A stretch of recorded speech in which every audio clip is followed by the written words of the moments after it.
अस्सलाम वालेकुम नाज़रीन।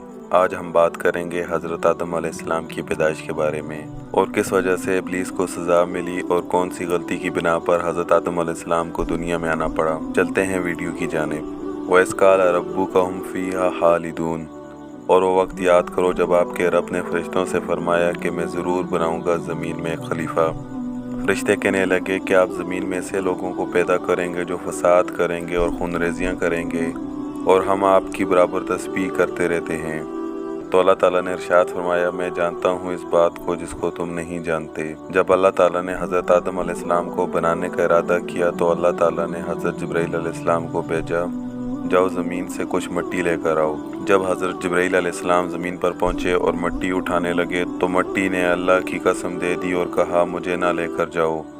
जब इस मिट्टी से इंसान बनेगा और वो दुनिया में गुनाह करेगा, शिर्क करेगा, कत्ल व गारत करेगा और इसके बदले में अल्लाह इंसानों को जहन्नम में डालेगा, मैं अल्लाह के अजाब को नहीं सह पाऊंगी। तो हज़रत जिब्राईल अलैहिस्सलाम बगैर मिट्टी लिए वापस आ गए। फिर अल्लाह ताला ने हज़रत मकाईल अलैहिस्सलाम को भेजा, जाओ ज़मीन से मिट्टी लेकर आओ। जब वो ज़मीन पर आए और मिट्टी उठाने लगे तो ज़मीन ने फिर से अल्लाह की कसम दी, तो हज़रत मकाईल अलैहिस्सलाम भी बगैर मिट्टी लिए वापस आ गए। फिर अल्लाह ताला ने हज़रत इसराफील अलैहिस्सलाम को भेजा, जाओ ज़मीन से मिट्टी लेकर आओ। मगर ज़मीन ने कसम देकर हज़रत इसराफील अलैहिस्सलाम को भी वापस भेज दिया। इसके बाद हज़रत इज़राईल अलैहिस्सलाम को अल्लाह ताला ने भेजा, जाओ ज़मीन से मिट्टी लेकर आओ। जब हज़रत इज़राईल अलैहिस्सलाम ज़मीन से मिट्टी उठाने लगे तो ज़मीन ने फिर अल्लाह की कसम देकर कहा, मुझे ना लेकर जाओ, मैं अल्लाह का अज़ाब बर्दाश्त नहीं कर पाऊंगी। तो हज़रत इज़राईल अलैहिस्सलाम ने कहा, जिस अल्लाह की कसम तू मुझे दे रही है उसी अल्लाह ने मुझे भेजा है और मैं तुझे ज़रूर लेकर जाऊंगा। हज़रत इज़राईल अलैहिस्सलाम ने फिर एक जगह से सफ़ेद मिट्टी उठाई, एक जगह से स्याह और एक जगह से सुर्ख मिट्टी उठाई। फिर हज़रत इज़राईल अलैहिस्सलाम उस मिट्टी को लेकर अल्लाह ताला की खिदमत में हाजिर हुए। तो अल्लाह ताला ने कहा, ए इज़राईल, तू ज़मीन से मिट्टी लेकर आया है जिससे मैं इंसान को बनाऊंगा और तू ही इसकी रूह को भी कब्ज़ करेगा। तो हज़रत इज़राईल अलैहिस्सलाम ने कहा, ए खुदा, लोग मुझे बुरा भला कहेंगे और मुझे जालिम कहकर पुकारेंगे, मैं कैसे रूह कब्ज़ करूँगा। तो अल्लाह ताला ने कहा, मैं उनको इसी बीमारी में मुब्तला करके और तुम्हारे हाथों उनकी रूह कब्ज़ करवाऊंगा, वो तुम्हें कसूरवार नहीं कहेंगे। फिर हुक्म इलाही हुआ तो हज़रत इज़राईल अलैहिस्सलाम ने वो मिट्टी मक्का और ताइफ के दरमियान रख दी। अल्लाह ताला ने बराने रहमत इस मिट्टी पर बरसाई और अपनी कुदरत से हज़रत आदम अलैहिस्सलाम का पुतला उस खमीर से बनाया और 40 साल तक पुतला बेजान वहाँ पड़ा रहा। जब अल्लाह ताला ने चाहा कि बनी आदम का मर्तबा तमाम मखलूक पर ज़ाहिर हो, रूह को हुक्म हुआ आदम के बदन में दाखिल हो, लेकिन रूह ने खाक से बने जिस्म में दाखिल होने से इनकार कर दिया। फिर अल्लाह ताला का हुक्म हुआ, ए रूह, इस जिस्म में दाखिल हो जा। जब रूह हज़रत आदम अलैहिस्सलाम के सर की तरफ से दाखिल हुई और जिस जगह रूह पहुंची गई, बदन खाकी जो बिखरा था गोश्त में बदलता गया। जब रूह सीने तक पहुंची तो हज़रत आदम अलैहिस्सलाम ने उठने का इरादा किया तो वहीं ज़मीन पर गिर गए। इसलिए अल्लाह ताला ने कुरान में फरमाया है, और है इंसान जल्दबाज। और उसी हालत में हज़रत आदम अलैहिस्सलाम चीखे और हुक्म इलाही से कहा, अल्हम्दुलिल्लाह।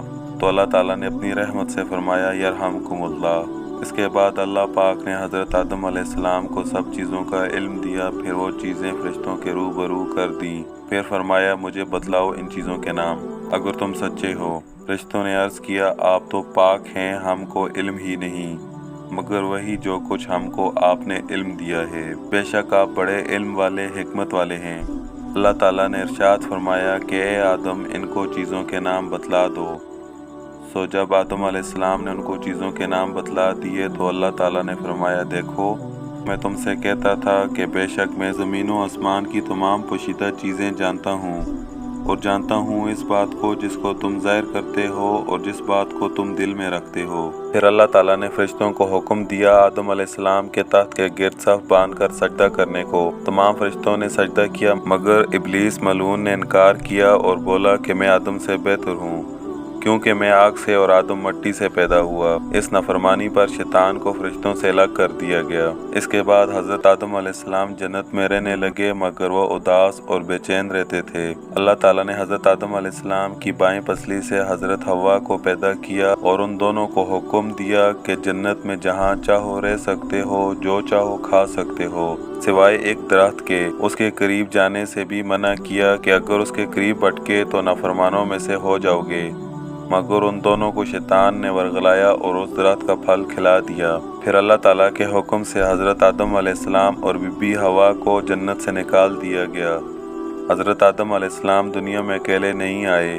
जिस दिन हज़रत आदम अलैहिस्सलाम दुनिया में आए, उसी दिन शैतान को भी अल्लाह ताला ने जन्नत से निकाल दिया और शैतान का साथ देने वाले मोर और सांप को भी अल्लाह ताला ने जन्नत से निकाल कर दुनिया में भेज दिया। हज़रत आदम अलैहिस्सलाम को हिंदुस्तान की एक पहाड़ी जिसका नाम वाहिना है, वहाँ पर उतारा। हज़रत हव्वा अलैहिस्सलाम को जद्दा में उतारा गया और शैतान को बसरा से चंद मील के फासले पर फेंका गया। सांप को अस्वान शहर में उतारा गया और मोर को काबुल के शहर में उतारा गया। फिर हज़रत आदम अलैहिस्सलाम एक मुद्दत तक अल्लाह ताला से माफ़ी मांगते रहे और अल्लाह ताला ने आपकी तौबा कबूल की और फिर हज़रत हव्वा अलैहिस्सलाम से आपकी दोबारा मुलाकात हुई और हज़रत आदम अलैहिस्सलाम ने काबा तामीर किया, जिसका नक्शा हज़रत जिब्राईल अलैहिस्सलाम ने बनाया और हज़रत आदम अलैहिस्सलाम वहाँ पर अपनी औलाद के साथ रहने लगे और अल्लाह की शरीयत लोगों तक पहुँचाने में मशगूल हो गए। उम्मीद करता हूँ वीडियो आपको पसंद आई होगी। मज़ीद ऐसी वीडियोस के लिए हमारे चैनल को सब्सक्राइब करें। मिलते हैं एक नए और इन्फॉर्मेटिव टॉपिक के साथ। अपना ख्याल रखिएगा। वस्सलाम।